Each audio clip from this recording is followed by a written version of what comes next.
잘 들리는 것 같은데. Hai semuanya, kembali lagi di Kaken Channel bersama aku Leni. Semoga kalian sehat selalu ya. Nah, langsung saja kita mulai. Di video kali ini aku akan membahas sebuah film terbaru nih dari Netflix yang berjudul Jung-i. Film yang berasal dari Korea Selatan ini mengisahkan tentang seorang anak yang berusaha membuka AI atau robot manusia. Dengan menggunakan otak mendiang ibunya, apakah penelitian itu berhasil ia selesaikan? Ayo kita simak alur ceritanya sampai selesai ya. Video ini berisi full spoiler, jadi cocok banget nih buat kalian yang mager nonton film dalam durasi yang panjang. Cus, kita langsung aja dengerin alur ceritanya. Pada tahun 2194, bumi digambarkan sebagai tempat yang sudah tidak bisa dihuni oleh manusia.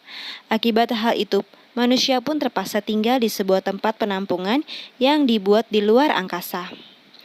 Kuatnya tekad manusia untuk bertahan hidup membuat mereka saling bersaing antara satu penampungan dengan penampungan lain hingga terciptalah aliansi bernama Republik Adrian yang dibentuk untuk memerangi umat manusia. Umat manusia di luar Republik Adrian akhirnya berupaya untuk melawan mereka demi menghentikan permusuhan yang sudah terlanjur terjadi. Di awal cerita film ini memperlihatkan seorang kapten militer bernama Yung Jung-i yang memimpin pertempuran melawan pasukan dari Republik Adrian. Ia yang saat itu masih tersisa harus menghadapi begitu banyak robot yang dilengkapi oleh senjata canggih. Misi ini memang sangat sulit dan berbahaya sehingga Kapten Yun pun gagal dalam pertempuran tersebut.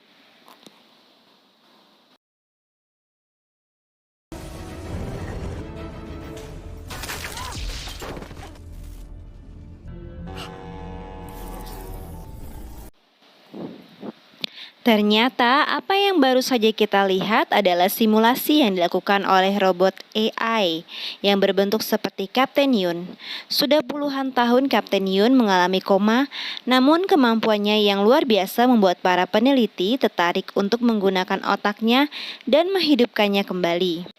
Alhasil, terciptalah sebuah laboratorium bernama Chronoid yang dikhususkan untuk menciptakan AI atau robot kecerdasan buatan sebagai senjata biologis. Mereka memiliki proyek penciptaan AI yang dinamakan Jung-i sesuai dengan nama belakang Kapten Yun. Pemimpin dari penelitian ini sendiri adalah putri Kapten Yun yang bernama Soh Yun, di mana ia memiliki tekad yang kuat untuk menghidupkan ibunya kembali dengan harapan nantinya Kapten Yun bisa kembali tugas untuk memimpin pertempuran melawan Republik Adrian. Meskipun sampai saat ini, proyek itu belum menunjukkan peningkatan yang signifikan. Namun Sohyun berusaha meyakinkan para petinggi bahwa proyek itu pasti akan membuahkan hasil. Setelah presentasi selesai, Sohyun dan yang lainnya kembali melakukan uji coba pada robot Kapten Yun. Jika berada di luar simulasi robot itu memang bisa merasakan kesakitan seperti manusia normal, namun semua perasaan yang terkirim ke dalam otaknya bisa diatur oleh Sohyun melalui teknologi yang sudah ia kembangkan. Sayangnya, setelah 17 kali percobaan, mereka masih belum bisa menemukan formula yang tepat untuk mengendalikan robot tersebut. Salah satu anggota tim Sohyun yang bernama Jae Kyung mengungkapkan bahwa ia adalah penggemar Kapten Yun sejak kecil. Dari situ, Sohyun pun menceritakan bahwa dahulu ibunya terpaksa bekerja sebagai prajurit bayaran karena ia harus membiayai pengobatan Sohyun akibat tumor di paru-parunya. Hingga akhirnya di hari terakhir Sohyun menjalani operasi bertepatan dengan hari terakhir ibunya di medan peperangan. Ia bahkan tidak bisa menemani Sohyun kala itu, namun ia berjanji akan segera menemuinya setelah misi selesai. Oleh sebab itu, Sohyun selalu merasa bersalah pada sang ibu karena ia berpikir semua itu adalah kesalahannya. Ia mulai menduga apakah sang ibu membencinya karena hal itu atau tidak. Jae-kyung yang mendengarnya pun menyarankan agar So-hyun menanyakan hal itu langsung pada sang ibu setelah simulasinya selesai. So-hyun kemudian menemui seorang dokter untuk menjalani tes etik atau bisa dibilang tes kesehatan. Setelah dilakukan pemeriksaan menyeluruh, dokter mengatakan bahwa tumor di paru-paru So-hyun kini kembali muncul dan mulai menyebar di seluruh tubuhnya. Dokter bahkan memperkirakan So-hyun hanya akan bertahan hidup selama 3 bulan. Mendengar hal itu, So-hyun pun merasa sedikit kesal jika tahu semua ini akan terjadi, maka lebih baik ia tidak pernah dioperasi sejak awal. Dokter kemudian menyarankan pada So-hyun untuk melakukan replikasi otak dan memindahkannya ke tubuh Prostesius. Dengan begitu, ia masih bisa merasakan kehidupan meskipun dengan menggunakan tubuh robot. Ada beberapa tipe pemindahan otak yaitu tipe A, B, dan C dan semuanya tergantung dari biaya yang dikeluarkan. Jika tipe A, otak pasien akan dipindahkan ke tubuh prostesis dan mendapatkan hak asasi yang sama seperti manusia.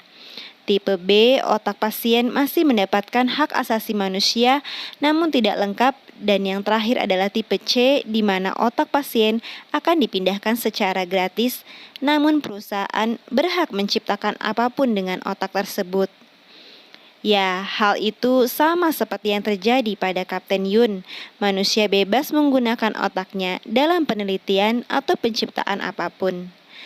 Ternyata dokter yang sejak tadi memeriksa So-hyun bukanlah manusia, melainkan robot yang dilengkapi dengan otak dokter. Sebelum pulang, So-hyun menyempatkan diri untuk menjenguk tubuh ibunya yang saat itu terlihat sudah semakin tua. Keesokan harinya, percobaan simulasi Kapten Yun kembali dilakukan. Simulasi kali ini dihadiri oleh kepala lembaga penelitian yang bernama Sang-hun. Karena merasa simulasi ini selalu berakhir sama, Sang-hun yang memutuskan untuk menembak kaki Kapten Yun di awal simulasi untuk melihat apakah akan ada hasil yang berbeda. Tak disangka, hal itu membuat salah satu area otak Kapten Yun menjadi aktif, di mana area itu sebelumnya tidak pernah aktif sama sekali. Sang-hun pun menganggap bahwa hal itu adalah salah satu petanda yang baik karena mereka akhirnya mendapatkan hasil yang berbeda dengan hasil itu. Sang-hun, So-hyun, dan yang lainnya pun pergi ke markas besar Kronoid untuk melaporkan hal itu pada direktur pengembangan produk bernama Lee Se-yun. Karena hari itu pimpinan mereka berhalangan hadir. Dari pertemuan itu, Direktur Pengembangan Produk menyampaikan bahwa perusahaan Kronoid akan membatasi pengembangan senjata biologis, di mana hal itu berarti pengembangan AI Kapten Yun yang sudah mereka lakukan sebentar lagi akan dihentikan.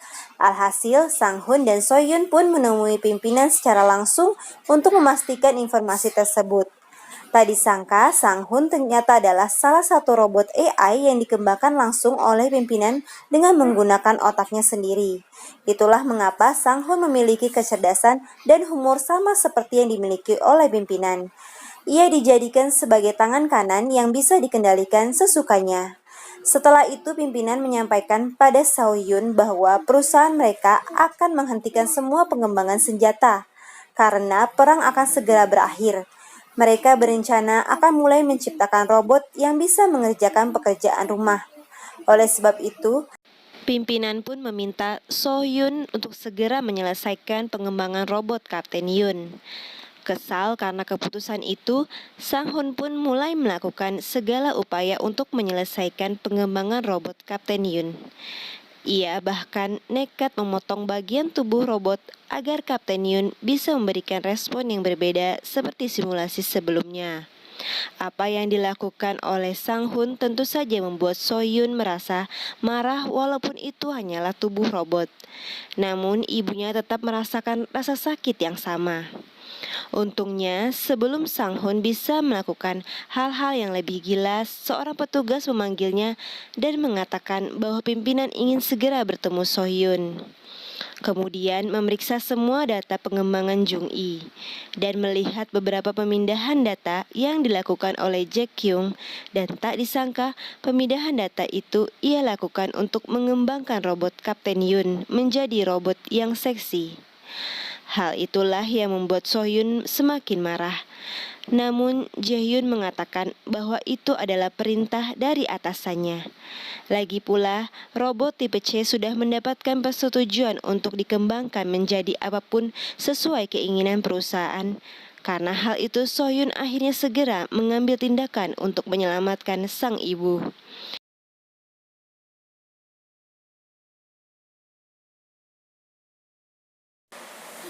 Saat menghidupkan robot Kapten Yun, Sohyun menyampaikan beberapa hal kepadanya hingga akhirnya pembicaraan mereka pun sampai ke area otak yang tidak dikenal. Ternyata area otak itu akan aktif ketika Kapten Yun mengingat tentang anaknya, yaitu Sohyun. Kapten Yun kemudian menanyakan bagaimana hasil operasi sang putri. Apakah operasinya berjalan lancar atau tidak? Karena selama ini hal itulah yang selalu mengganggu pikirannya. Dengan tangis pilu, Sohyun pun mengatakan bahwa operasi putrinya berjalan lancar. Dan Yun lalu mengatakan bahwa misi terakhirnya gagal karena ia kehilangan boneka pemberian sang putri.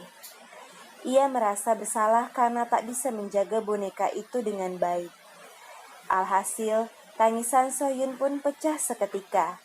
Ia tak bisa lagi membendung air matanya yang sejak tadi sudah ia tahan. Setelah itu, ia pun bersumpah akan menyelamatkan sang ibu. Apapun yang terjadi dalam simulasi, terakhir Sohyun membimbing ibunya untuk mengikuti semua perintahnya. Rencana Sohyun adalah membawa sang ibu keluar dari laboratorium agar ia bisa menikmati hidup dengan bebas.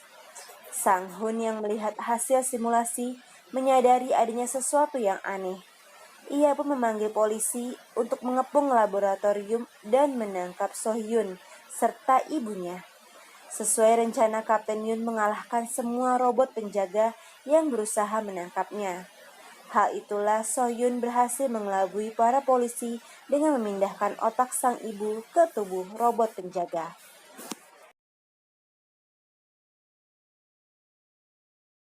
Setelah memasuki kereta yang akan membawa mereka pergi, Sohyun dan ibunya tiba-tiba dicegat oleh Sang Hun. Sang Hun dengan cepat menembak Sohyun yang menyebabkan perkelahian antara dirinya dengan Kapten Yun. Akibat perkelahian itu salah satu mata Sang Hun mengalami kerusakan.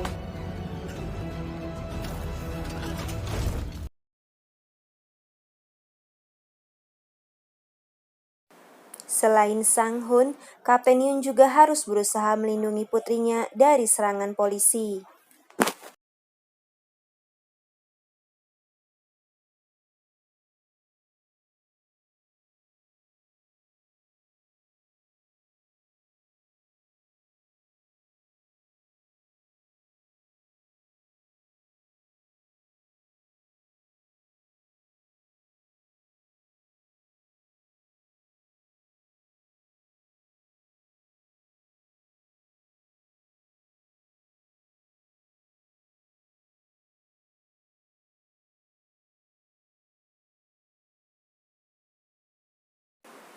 Hingga akhirnya setelah pertarungan yang begitu panjang, Sohyun dan sang ibu akhirnya berhasil mengalahkan semua polisi beserta Sang Hun.